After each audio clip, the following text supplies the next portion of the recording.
Welcome back to Just Giants with Grump and the Cranky Fan, your favorite Giants podcast. I am your host, the Football Grump.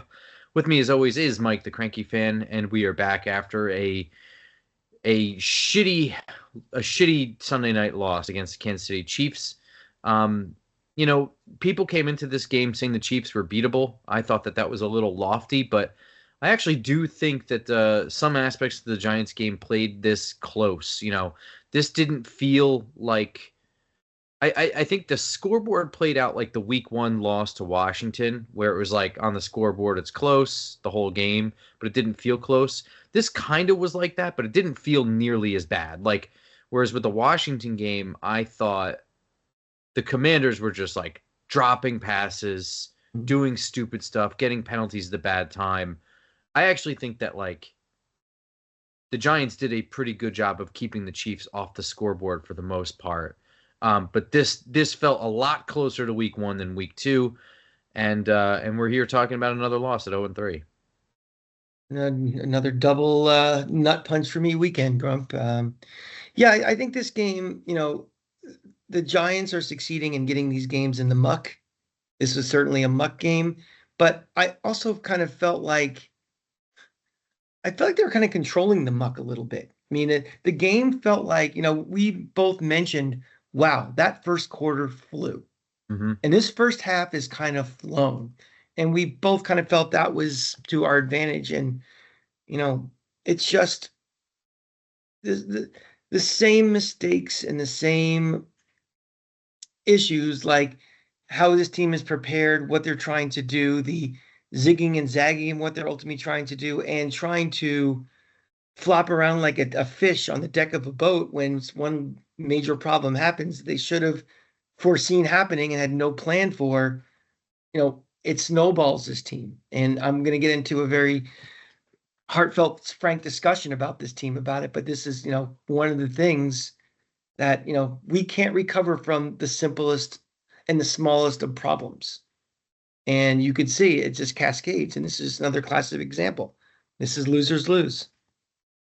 Yeah, I mean, I don't think this is even losers lose. You say that, I think, way more often than you mean it. This was just negligence. I think that this was bad coaching. This was not attention to details. And I think that this was hyper focusing on some things and not looking at the bigger picture. And I'm going to start right off the thing. I don't want to make this whole episode about this one specific thing. It is the thing I'm the most irate about. But I don't think it's not the sole reason this game was a loss, but it is infuriating to find out that Graham Gano once again has pulled a groin in pregame warmups and is unable to go. And I have an issue with a guy who could have been replaced. I don't care how good of a kicker is. He's on the older side. They need money. You can get a similar-ish kicker. I mean, there was a kicker in the UFL this year that actually was sought after by NFL teams. The Giants did nothing to really even try to push Graham Gano, and by push I mean find out, can we use the $3 million in cap savings if we can cut him, an old guy who has been hurt and not very good in the last 2 seasons. They didn't do anything with that, and in fact they took it easy on him all summer. And he didn't really have to play in the preseason. He came out, kicked a 50-yard field goal, and they're like, okay, we're set with Graham Gano. And then this weird thing happens where week one, Jamie Gillen is doing the opening kickoff. There's no real explanation for it from Mike Gobriel or whoever the special teams coordinator is afterwards. Just these blanket statements like, oh, they both kind of bring something to the table. Never saw Jamie Gillen do that again. Something's on the table. I mean, it's just fucking kicking it into the zone. That's all you're doing. I can't believe that we're back at the point where we're hurt. A kicker that we knew was hurt last year, spent the offseason recovering, wasn't really fully tested in the summer, makes it 2 weeks, and is hurt again. And there's no backup plan. And then to make matters worse, there's, I don't know why, you score a touchdown and you're trying to kick the extra point with your punter. it goes disastrously. You think, like, just go. If you're going to go for it on fourth down, you can't go for a 2-point conversion. I saw some people saying, like, well, you don't want you don't want the game to come down to the wire and come down to a kick and have that be the first time Jamie Gillen comes up for a kick. I got a news for you. If you can't kick an extra point, it doesn't matter. The game's not going to come down to a kick. The game's going to come down to a Hail Mary. Or you're just gonna try it anyway. You know what I mean? Like if it's outside of Hail Mary territory and you're really gonna try the kick, it doesn't really matter if it's the first time that game or not. So You made a very good point on Giants Nation today with you and Bobby. You guys, the Giants don't have a 2-point conversion play. yeah, You know, nothing that they're confident enough that if we have to use it, this is even a better time to use it because using a 2-point conversion is something where it's desperation time in a game and you have to do it. You're chasing or you need to win a game or something. This is just run your play. Run your play from 2 yards out. And maybe because they're just so desperate because the red zone offense is so abominationally bad, they just don't trust it. I don't know, but I'll let you keep going because I need to put all my thoughts into one coherent thing. So, well, I mean, it just feels like, again, like just unprepared, no attention to details. This was negligence from the top down. I mean, this is the GM not taking it seriously. This is the coach not taking it seriously. I have to be honest that there are things I like about Joe Shane. There are things I like about Brian Dable. There are things I don't like about both of them. And one thing I have not liked about Brian Dable is it doesn't feel like he has taken anything other than the offense very seriously. It doesn't feel like he gives too much of a shit of how the defense is run, who's running it, what type of scheme it is. It doesn't really feel like he gives a shit about special teams. You know what I mean? It just feels like it's his offense, and when you score points, we'll deal with everything else later. And I sort of can get behind that. But if you're well, 4 years in and your offense still doesn't score points I for need one reason results or then. another, What are you yeah, doing for 4 years? Yeah. you can't ignore 2/3 of the game for 4 years. I don't know, and that's just like a feeling. I don't know anything about Brian Dable personally. Maybe he thinks special teams is the most important thing in the world, but doesn't seem like it. And he has a habit of babying players. I think that he's babied Graham Gano. It's a weird position to be babying someone. I know, and like I don't even care if he's a Pro Bowl kicker and you cut him early. He doesn't have that many Pro Bowl years left. So if you cut him this year and he's a Pro Bowler for some other fucking team, this 2025 Giants team is not going deep into the playoffs. It never was. So it doesn't really matter if he winds up being a Pro Bowler somewhere else. All that matters is that the guy you bring in kicks well. That's it. Doesn't have to kick as well as Graham Gano. He just has to be somebody that kicks well. And for what it's worth, we talk about Jude McAtamey, their international pathway program player, the kicker from Rutgers. All preseason kicked. Looked good. I know that that's not real competition, but what's wrong with that? Why? Even just to save the $3 million this year, like, does it really fucking matter? Like, it's the last year of Graham Gano's deal, I think, and if it's not, it's the second to last year. Like, you're not going deep into the playoffs this year. I don't think anyone is a justifiable move. Like, no one's going to be like, could they get rid of Graham Gano? It's like, well, they saved $3 million. He's 38 years old, and he was bad last year. Like, you know what I mean? Like, it's not. It's a very defensible move. I just don't understand. I don't get it. So, and I think that, like, that set the tone for the whole game. I think they threw themselves off. And there's other things, like, this was a bad matchup. I didn't feel very hopeful about this game coming into it. It's not what Russell Wilson does best, is deal with the blitz. This offense really throwing the ball relies on Malik Neighbors being the engine, and if he is subtracted from it, then it's very difficult for them to get anything going. Defensively, dealing with a mobile, improvisational quarterback like Mahomes is not their strong suit. That was always going to be a bit of a problem. So it was a bad matchup. You know what I mean? So I wasn't expecting a great game, but I think that the Giants' commitment to and some level of success running the ball in this game helped keep them together. And I thought that defensively, they actually did a pretty good job of containing the Kansas City Chiefs. I mean, like they had an assist, right? Xavier Worthy was not able to play, so it's a big portion of their explosives were out, but nevertheless, they still had to show up and play. And I thought they did a pretty good job keeping the Kansas City under 20 points for 3.5 quarters of this game. Mm-hmm. I agree. I'm going to do it now, Grump.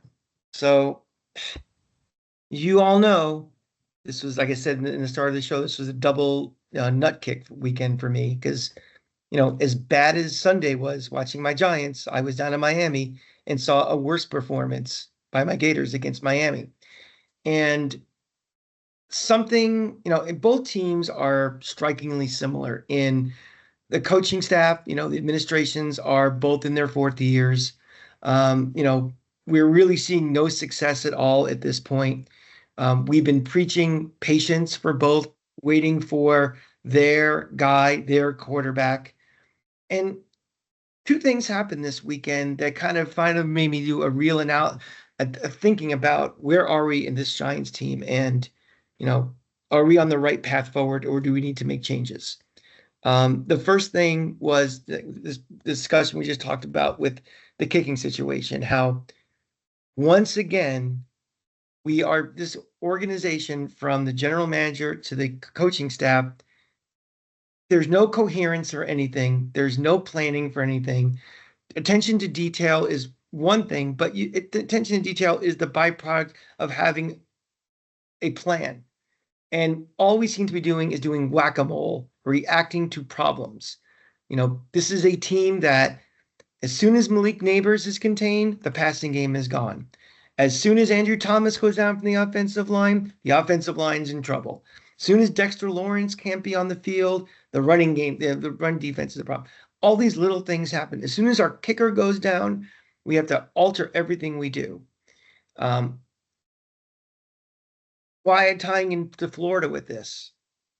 It's patience. We've been awful for 3 years, and in the fourth year, and I was stressing patience. Wait till he has his quarterback, and let's see what happens from there. And guess what? For a variety of reasons, that quarterback has sucked.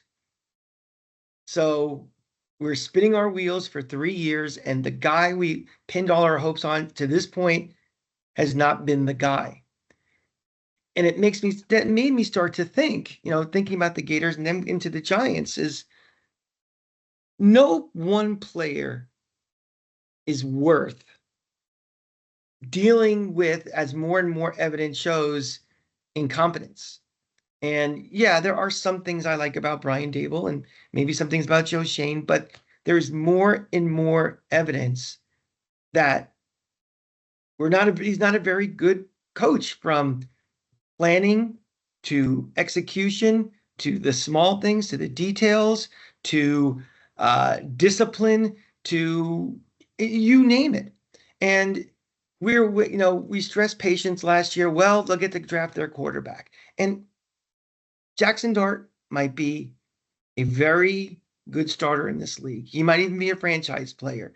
But let's remember, he's a late first round pick. He is not a guarantee. And the odds of a lower draft pick of being a success are higher than if you had the number one pick in the draft. So I'm not saying that he's going to be a bust or not or anything, but we're pinning everything on Jackson Dart when everything else around it is not working.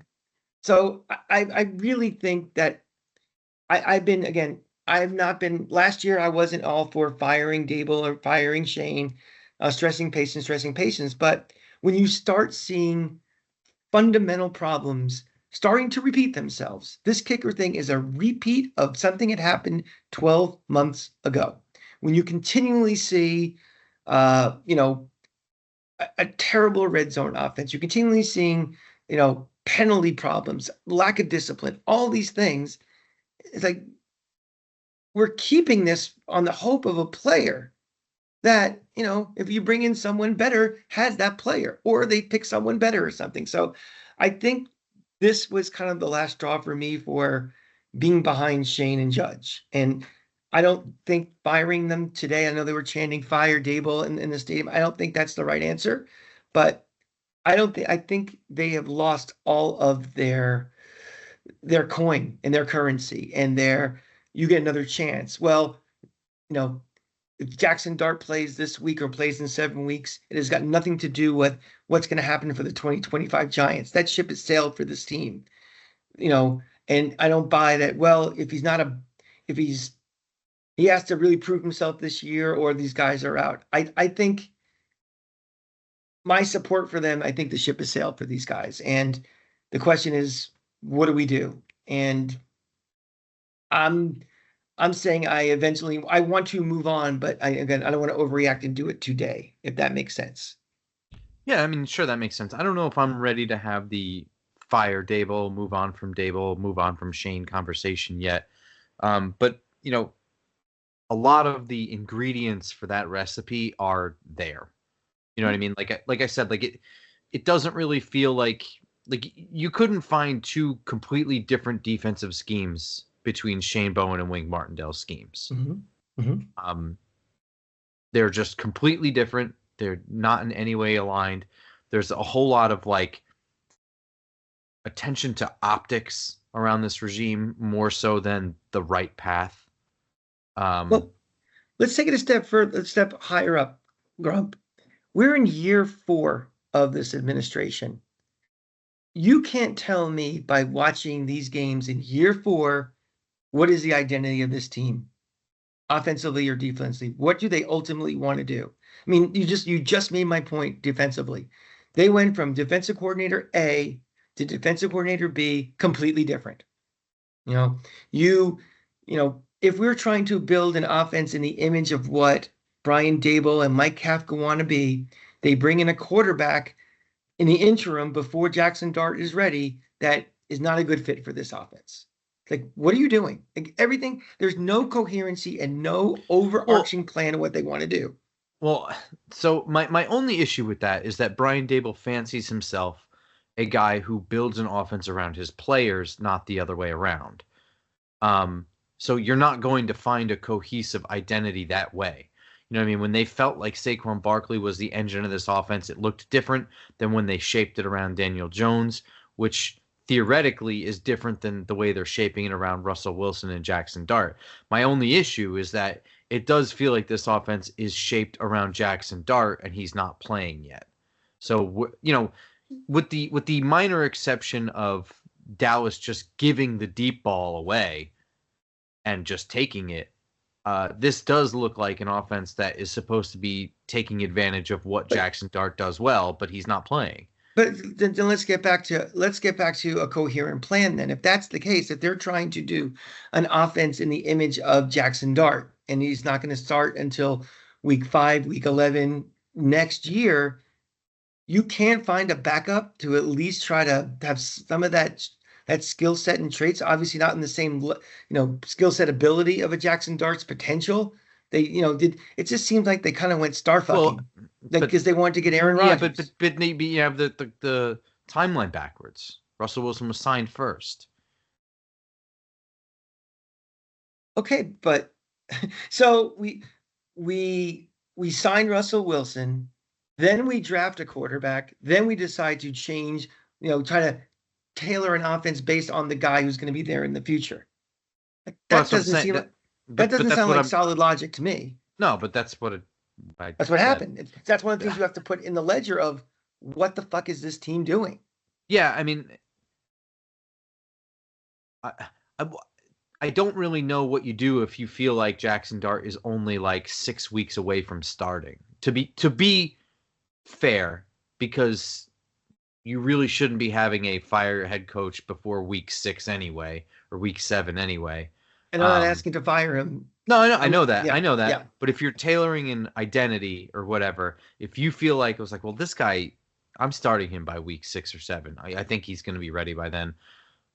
Then it doesn't really make sense to tailor it the other way. And again, I'm not trying to make excuses, but I'm also not trying to fry them for everything that's gone wrong, because again, they did get the running game going this week. I don't think that that's like, oh, well, Andrew Thomas just got healthy, because Andrew Thomas only played 29 snaps. Yeah, yeah. Um, and, some of it is individual effort from Cam Scadaboo, which that, some credit has to be given to Cam Scadaboo himself, Sure. obviously, but then some credit has to be given to Brian Dable for playing him, for Joe Shane for obtaining him. So, like, Oh, that credibility does get spread around a little bit. So, this is not Billy Napier where every single thing he's doing is wrong.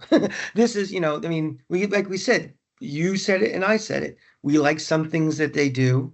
There's things we don't like. But to me, the ledger of like versus unlike and what is realistic chance for success down the line, I'm getting to that tipping point now where I don't think these two are the guys. That doesn't mean I want them fired next week. That means I don't want them fired at the bye week. You know, this doesn't tie it to what Jackson Dart does this year. It's just I've just lost confidence in the two of them. And and I think that's fair. I mean, it's hard to have confidence in when no results. it just doesn't feel like, it's not even the results. It just doesn't feel like you're ever going to win. First week was a disaster. This week, I mean, at no point in this game did it feel like we were going to win. And I got to be honest, just based on our luck, the way things were going, didn't feel like we were going to win last week against Dallas. I just, my heart was in it. I certainly was getting anxiety and stress, and that was sort of nice to feel again. But there's just Did you no feel that last confidence night? behind it. Did you feel But that last night? no, Not at all. Not at um, all. not at all. No, no. But I mean, it's just, so here's the thing that's frustrating, right? I don't want to be talking out of both sides of my mouth. Where, Mhm. you spend an entire spring and summer being like, oh man, this schedule, oh man, the start to this schedule, oh man, the start to this schedule, and then you predictably lose the first 3 games. You're like, how could they do this? You know what I mean? It's like, so I don't Well, want to speak it's out of both how they sides of my lose. mouth. It's not, the L is not, I know Parcells says you are what your record is, but there's different ways to lose. You know, today was a game. This game today was a game that if Gano either doesn't get hurt or we have a backup plan to prepare for it, it was a game we could have won. Right? We could have. Yeah, but so how do you take that? It's a game they could have won. Have they improved to get to the point where they could have won against a Super Bowl contender or someone who was in the Super Bowl last year? Is that an improvement that they could have won? Or is it a disaster that they can't win winnable games? You know what I mean? So that it's a little glass half empty, glass half full. Like, I'm trying not to be um I don't want this to be like Absolutely. Brian. Yeah, yeah, exactly. Yeah. Like, I am You trying need to. more data points. And that's fine. I It's think week that's very three. fine for everybody too. I think, everybody's going to come to their breaking point of I've seen enough. And I think people that were ready to launch these guys last year, because they just look at the record. I'm tired of losing. I'm tired of losing. Don't give me the stats from the last 10 years of starting 0-3. And, there's roster rebuilding and having to deal with salary cap issues, but we're in year 4 of this. And again, like I said, when I started this thing, it's a very tenuous roster. And as soon as something goes wrong of an injury or a key guy is taken out schematically, what's plan B? You know, Jalen Hyatt, not on the field, untradeable, the end of training camp. Doesn't even come in, when there's an injury or whatever. I mean, what are we doing? He has What, no what's role what's on the this team. plan? Yeah. So you have another thing, right, where they seem to be rotating the opposite kick returner, right? So now with the new kickoff rules, you have 2 returners back there. Mhm. Tyrone Tracy gets hurt in the first quarter, I think. First quarter of this game First with his half, shoulder. I think. Definitely first half. Yeah, hurts his shoulder. Devin Singletary's back there now. Like, Jalen Hyatt, the straight line speed guy, has no role on this team. He's not a gunner. He's not a wide receiver. He's not a punt returner or a kick returner. I don't know what Jalen Hyatt is. Jalen Hyatt is a certifiable bench warmer. He's active every week, if that counts Mhm. for anything. Um, and Am I lambasting Joe Shane for taking a swing on a heavy trait third round pick? No, I don't have a No, problem with the draft pick. What I have no. a problem with is not trading him when you had a trade offer. If he does nothing for you, then trading him for a vending machine at MetLife Stadium is getting something out of the deal. Yeah. Um, so I mean, there continues to be. I I don't. Yeah, I don't want And to. I I don't think want I to. think as we're just finishing up this big picture stuff before we get into the game, I want to just, this Jackson Dart nonsense of him, like he has to start now. You know, you have to give this coaching staff a little bit of credit of if you were so excited about they've been bringing him along at the right, he's doing well. They're bringing him along at the right pace. They have a schedule for him and a plan for him. And that plan was not for him to start at week 4, not to start when Andrew Thomas is not 100%. You know, Oh, I agree with you there I mean, totally. it's just like if that's the plan, that's the plan. This team is 0-3. This team is not making the playoffs. This team could have 4 wins all year. Do you to make the assumption that a rookie who's not ready to play, according to the coaching staff, just so you think there's a better chance they're going to win is crazy talk. Well, so that's the thing, right? So I don't care if you're in or out on this regime. Doesn't matter to me. Say you're out on them, right? You just don't care anymore. Why would you do anything to impact the development of your first round pick? Mhm. Like, how does that help you? Like, if this season is so lost, then why are you chasing wins? If he's not ready yet, he's not ready yet. Don't literally throw the baby out with the bathwater. Right. And if it's Um, just because, well, I want to see him, well, you're selfish. yeah, You just want that's your own self gratification. There's another way you can go self gratify turn yourself. on baseball. Go play with yourself in the bedroom. That's the same thing. That's why you want it. You are. I know we're all excited for the future. And again, let's put in perspective. Jackson Dart is not Peyton Manning. Jackson Dart is not Andrew Luck. Jackson Dart's not Jesus Christ.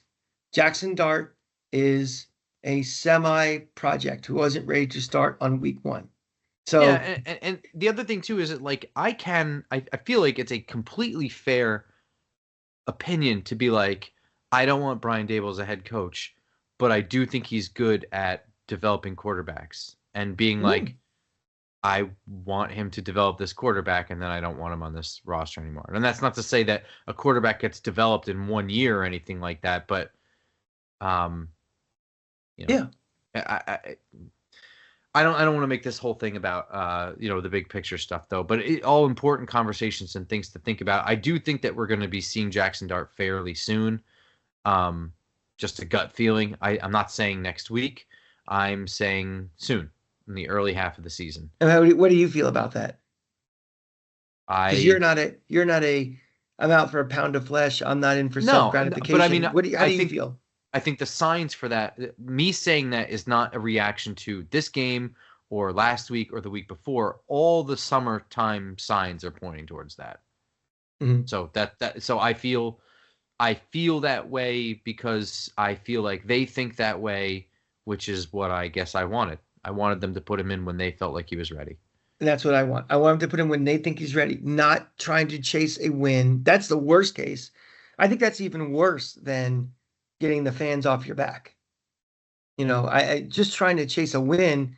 For somebody you want to put the best possible people who are ready at that point and put them in the best position to succeed. You know, as much as Russell Wilson struggled in week 1 and week 3, at this moment, Jackson Dart may not be ready and may not be the best option at this moment. Moving to the offense themselves, Yes. I know it was the passing game was putrid in the downfield attack. Um, Mhm. and I think some of that is just the accepted limitations of Russell Wilson. You know what Russell Wilson is. He struggles to see the middle of the field. He works best towards the sidelines and the deep ball. The deep ball got taken away. Spags was not going to, I mean, especially coming off the heels of last week, where Cowboys were basically rolling out the red carpet for any wide receiver to just run down the middle. Spags was not going to give that to us. And he also is a smart coordinator and is like, You take away Malik Neighbors, make them throw to the other guys. Make them be the explosive guys, Darius Slayton and Wan'Dale Robinson. And Russell Wilson struggled with that.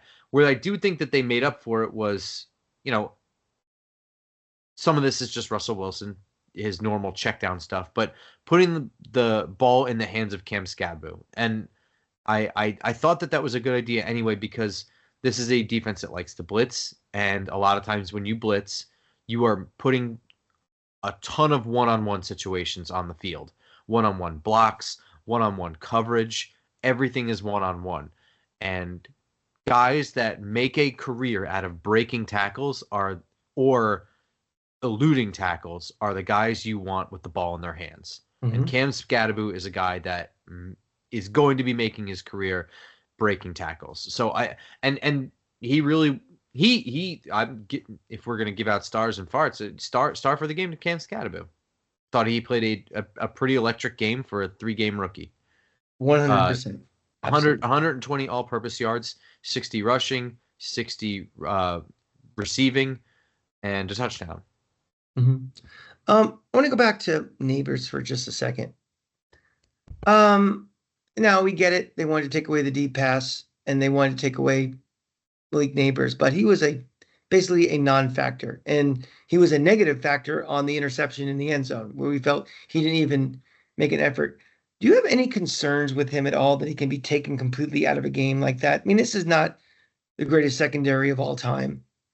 And, if you have a number one receiver and someone that, the Giants like to project as being one of the best receivers in the league, to be completely taken out of a game, do you think that's... I'm almost thinking more concerned on his makeup for it. Like, he kind of quit on that one play in the end zone. Does he get frustrated too soon when, he's being taken out, that he just takes himself out of the rest of the game? Or is there any concern with you with Neighbors when you see a game like this? You asked a billion questions in there. So I think that Malik Neighbors was taken completely out of this game because there's a combination attack there. You take away what Russell Wilson is good at throwing and good at seeing with Malik Neighbors, and you allow what Russell Wilson is not good at throwing. So Russell Wilson is, partially to blame for Malik Neighbors being totally out of this game, right? So certain routes are just ones that Russell Wilson's not good at seeing and not good at taking chances with. So I think it will be very difficult for defenses to completely take Malik Neighbors out of the game in general. I also think that in regards to, the play in which we felt that the second interception, which we felt that he could have been a little bit more competitive at the point of attack. Not a good throw. This is not absolution for Russell Wilson or anything like that, but definitely a situation where if you are the number 6 pick in the draft at wide receiver and you are that guy, if you're him, you're not kind of like fadeaway jumper out the back of the end zone in that situation. You're putting your foot in the ground and you're attacking the ball in the air. And I've criticized him at times for this before. And I think some of that is not lack of effort or lack of want to. I think that is also, it's a second-year receiver. You know what I mean? Okay. I do think that. Now, in regards to the third part of this, his mental makeup and taking himself out of the game, I don't think that he is a non-professional where, we even saw like I know you didn't say that. But we saw, I don't know if you saw it, they did the sights and sounds from the week 2 game where he scored the go-ahead touchdown, and he is still 100% locked in. Like, he's not over there like this game is over. He's not Aaron Glenn on the sidelines doing some stupid dance. He's still locked in. I do think he's a professional, but I do think that he struggles with his nature. I think he can get a little down on himself sometimes. I think he can get a little too fired up at times, where it's part of the inside. You want to keep it there, but you got to move past it. And I had said that too. I think that was week 1, where it was just like, you got to hold it together a little bit better than that. And it's one of those things. I'd rather be reining that in than trying to get the fire out of him kind of situation. Okay. So these are acceptable limits for me with Malik Neighbors. But that doesn't mean that they're not criticisms and they're not things to continue working on. And I may be looking at him even from day one with maybe too harsh of a lens and too, little margin for error. And I'm not sure why I do that, but I just do. Purple and Um, gold uniform. I maybe subconsciously, but also I'm again, kidding. another guy who wore that same uniform also was a wide receiver too. And I think some of it might be just Well, we're not seeing subconsciously. him spearing players on the That's field true. too. That's very true.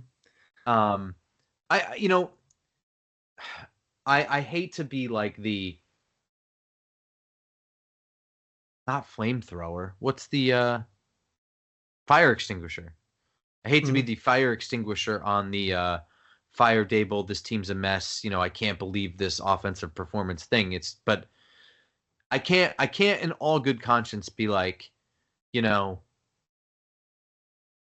I don't think the Giants are going to do well in this game. This is a poor matchup for Russell Wilson, and then be throwing a tantrum because Russell Wilson played a bad I'm, game. I'm not throwing the tantrum because of I didn't this mean game. you. This is kind of like okay, here's yet another data point. And when you have like the scales and you have like this and this, and all of a sudden, well, something, the confidence level scale is finally going this way. There's another weight on this side, and it's like, something? Another game where we were outcoached, another game where we didn't look prepared, another game where we didn't make adjustments, another game where this, another game where that. And this isn't the first time and won't be the last time. No, and I agree with all that, but this is a bad matchup for Russell Wilson, the player. This is who Yeah. Russell Wilson is historically. We know this, and you go into this season looking for a placeholder. Don't forget the Giants were kind of in on Matt Stafford reportedly, Ugh. an objectively better quarterback. It's not even close. Um, Different timetable, different strategy, different story, but Russell Wilson came at the price he came at because he has his limitations. And it's Yeah. not just his age and it's not just his mobility, it's who Russell Wilson is. So you accept this knowing, well, he's only here until we feel our draft pick is ready. And that is the plan. Yeah. So, you accept that games like this one are going to be very hard to coach knowing the limitations of the roster that you have playing on that day. So, I as much as we want to sit here and blame Brian Dable for everything and blame Joe Shane for everything and John Mara for everything, Russell Wilson played a bad game. Just Yeah. straight up. Yeah. He played as bad as I thought he could have played against this defense. It When just great didn't go there. quarterbacks and great players get towards the end of their career, it doesn't mean they can never do it again. It just happens less frequently. And the dogs are there with the Swans. And we had the Swan last week in Philly, in Dallas. Like, he could still do it, but you just can't do it consistently anymore. And he's clearly at that point of his career. So Positives from this game. I actually thought the O-line played pretty damn well. Um, I'm going to be completely frank.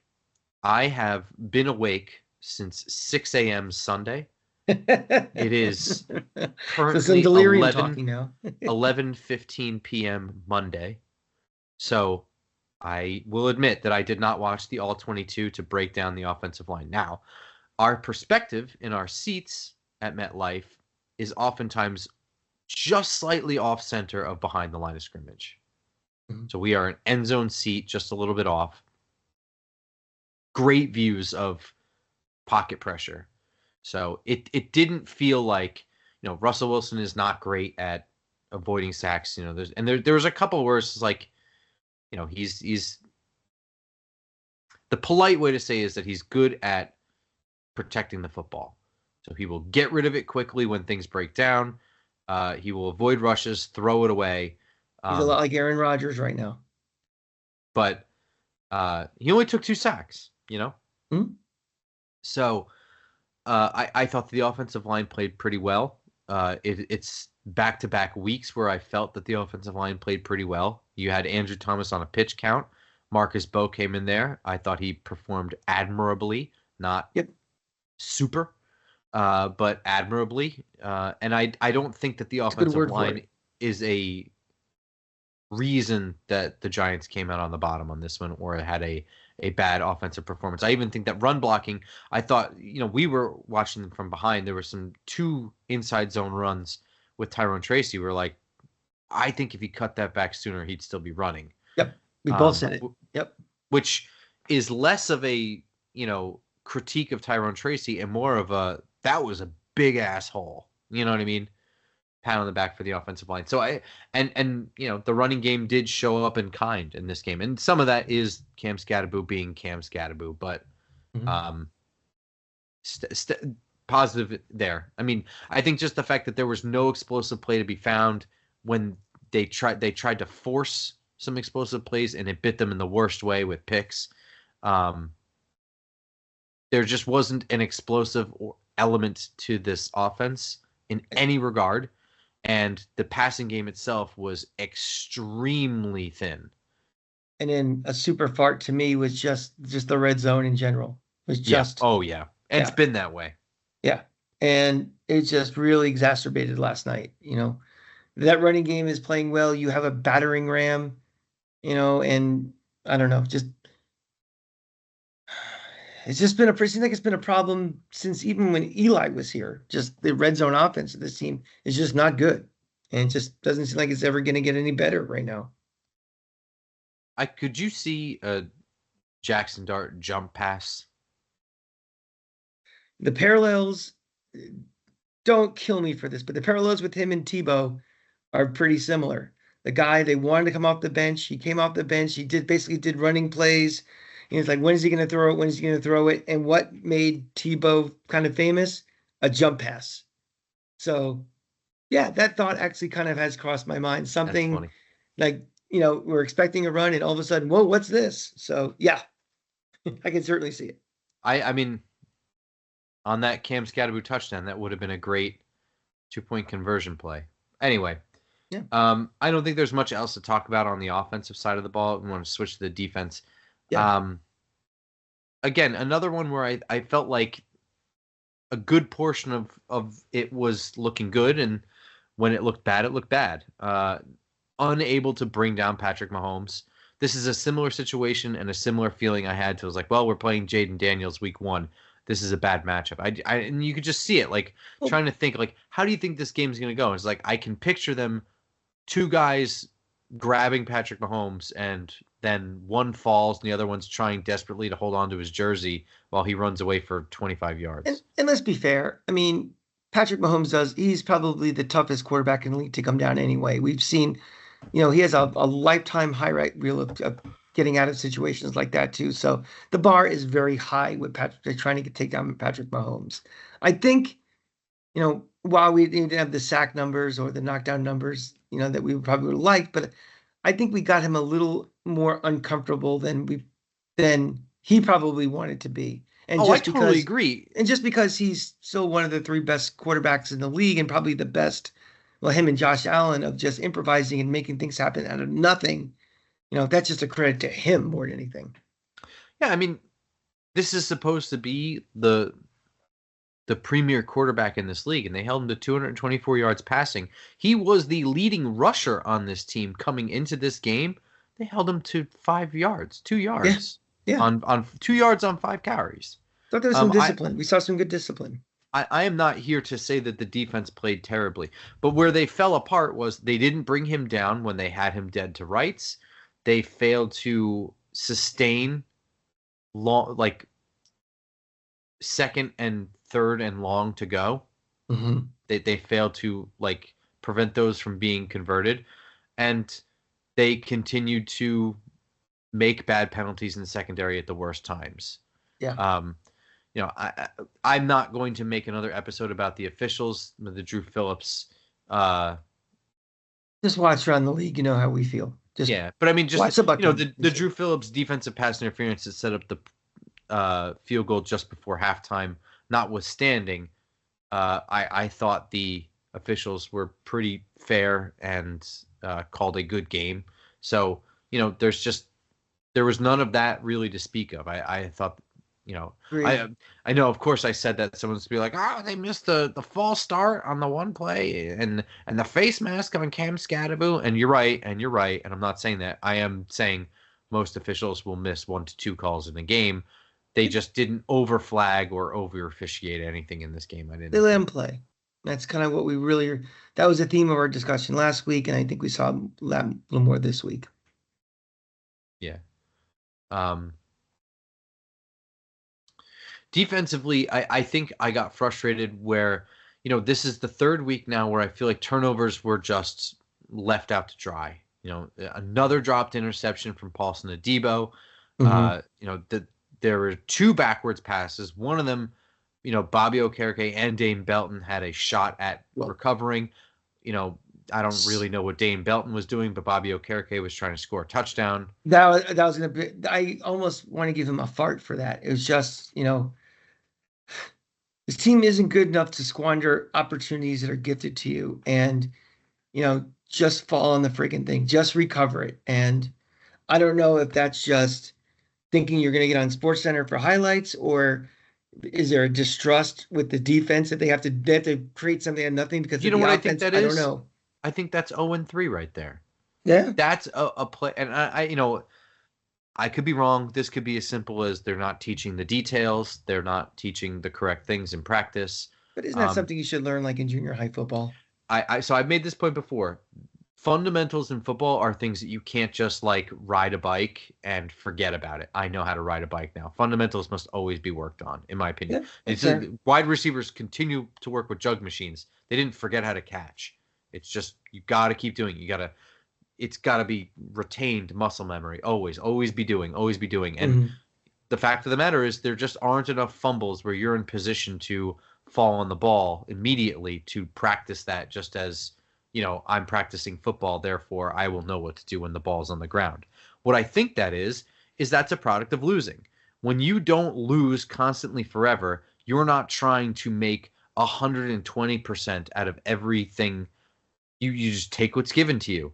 That was a giveaway. That wasn't the they force some pressure. Patrick Mahomes throws it fucking backwards. He misses. It's bouncing around on the ground. That's a giveaway. And instead of just taking, you asked for more. And I think that greed doesn't come from personal greed. I don't think it comes from Bobby Okereke trying to get on Sports Center. I think it comes from this team needs this. We need touchdowns. We need to be scoring. We need to make the most of it.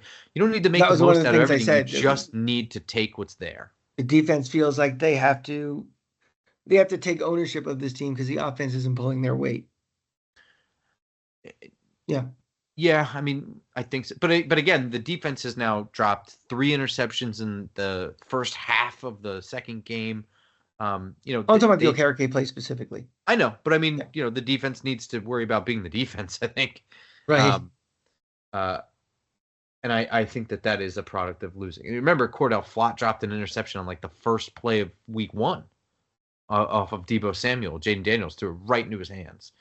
Um, Feels like the defense has played well enough that if the offense could carry their weight and we anticipated and had a break the glass plan for having no kicker, that we could have won this game and possibly even won the Washington game.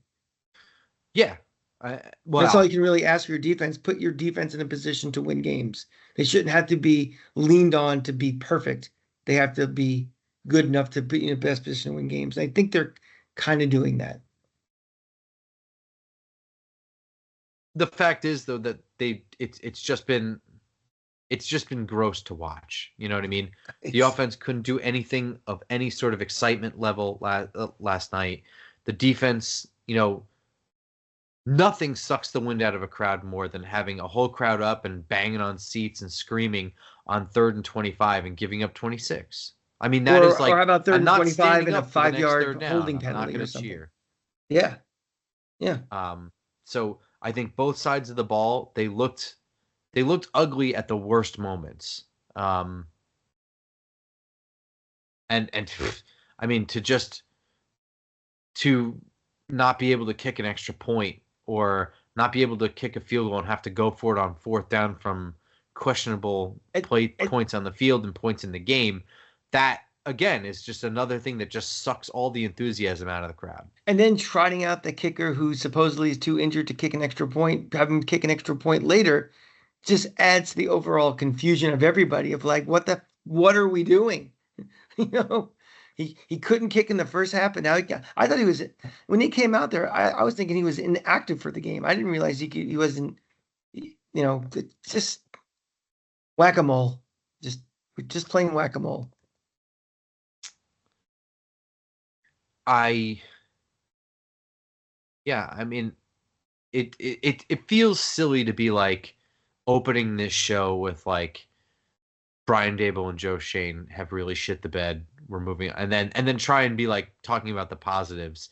But I do think that there's something to be said about holding this offense to what they did. And Yeah, maybe the Chiefs ain't chiefing indeed, but uh, I don't know about you, but I thought Patrick Mahomes was throwing for over 300 yards in this game. I thought Travis Kelce was having 2 touchdowns in this game. I even, I don't know. I thought for sure Mahomes was going to have like 2 20+ yard runs.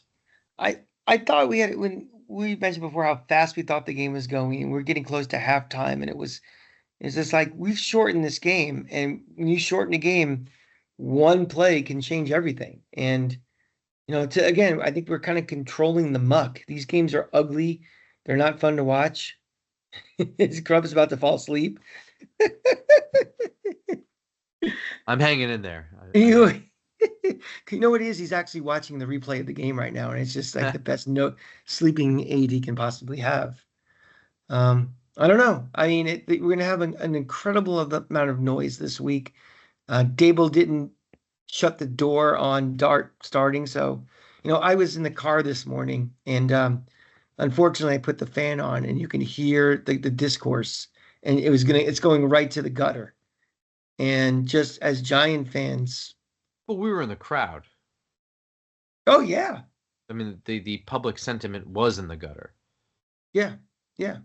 And I just say as Giant fans, just you know, don't try to get self-gratification. Try to, this is a process. And when you say I'm going to bring in a Russell Wilson, who I said on Talking Giants 2 years ago is going to get benched because I thought he was done, you know, this is the plan. We have to stick with the plan, no matter how ugly the results are. But you can parse out, well, we just won and lost versus with how the process is trying to execute that. And that's the cause of concern for me. So, um, some things that were being chanted in the crowd. I want to talk a little bit about the crowd because Yeah, in watching the replay, some of the stuff we were hearing was loud enough to be heard on TV, which means it's part of the general discourse now. sure. Um, from what I noticed, fans around us did not realize that two of the deep balls that Russell Wilson attempted to throw were affected by being hit at the time. Hmm. And they thought that those were really just like 40 yards off their target, which is very silly.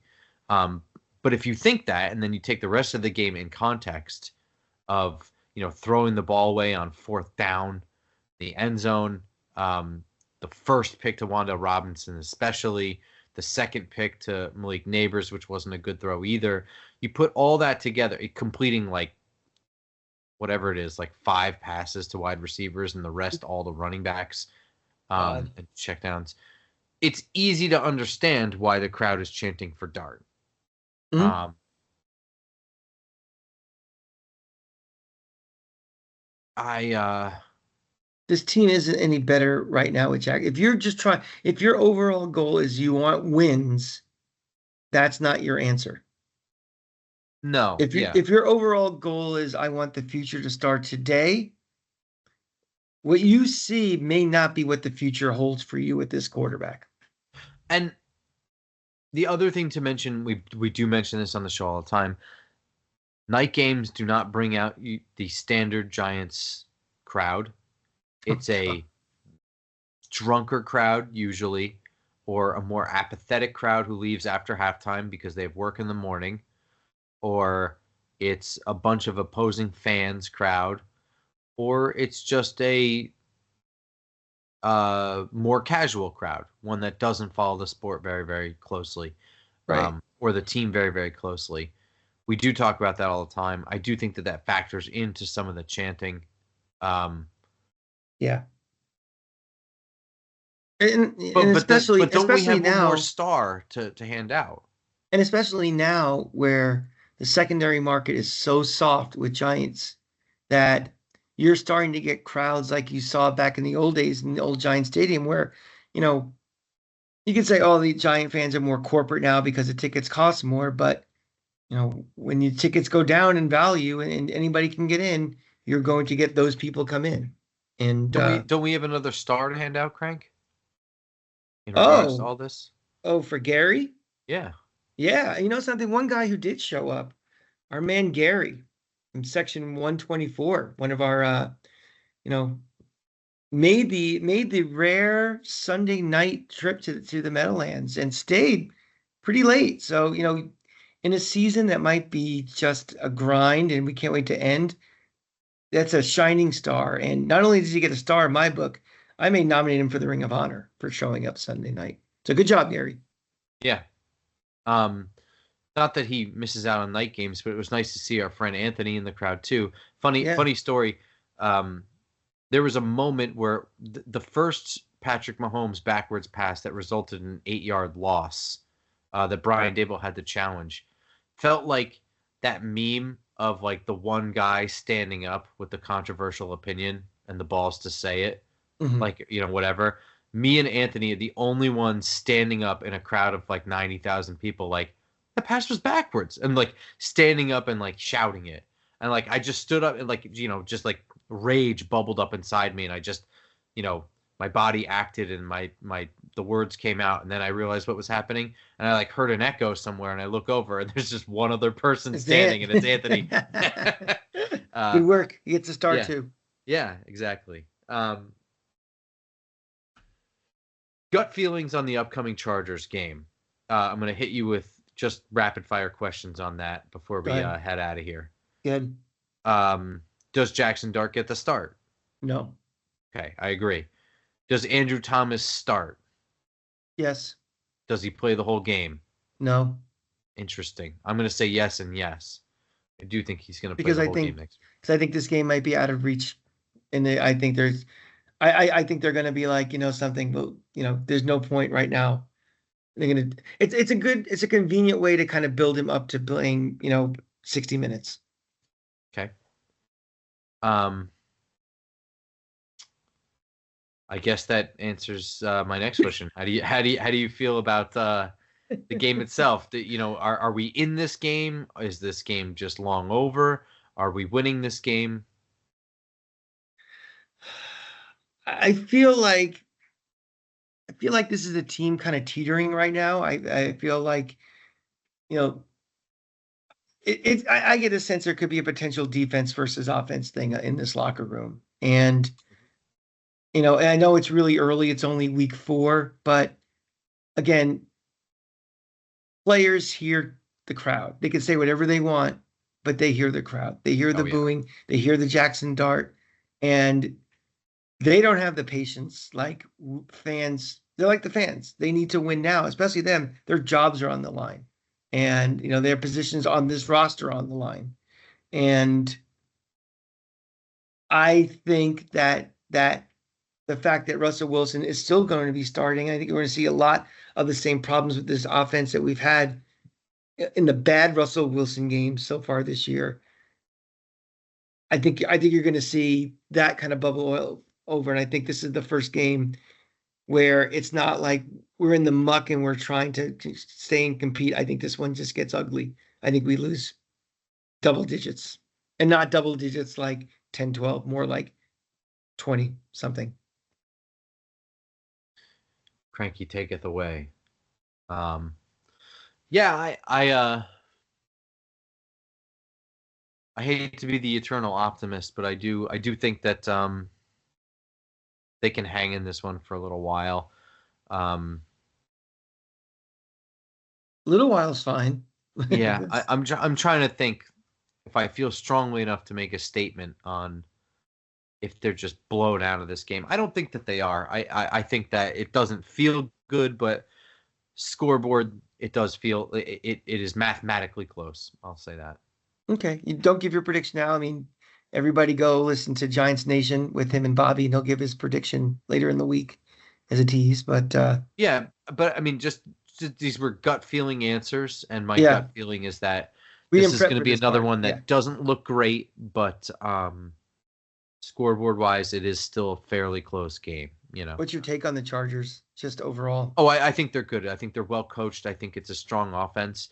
But I do think that, and again, this is gut feeling. I haven't really done the breakdown yet, but I like this matchup better for our defense. I think that Justin Herbert is maybe not easy to take down, but he's a lot easier to take down than Patrick Mahomes or Jaden Daniels. This Yeah, defensive line or even is getting Dak. pressure. Yeah, Yeah, or even Dak. Yeah, even Dak. Um, the defensive line is getting pressure. That is one thing that I think has been looking fairly strong all year. And I think that can really affect what Justin Herbert wants to do and is able to I, do and think on the fly. So, I forgot. I think I want to give a star to Abdul Carter too. all right. I And feel like, Olave. I Yeah. feel like the stat sheet may not show it, but it felt like he was all over the place. And the fact that Yes.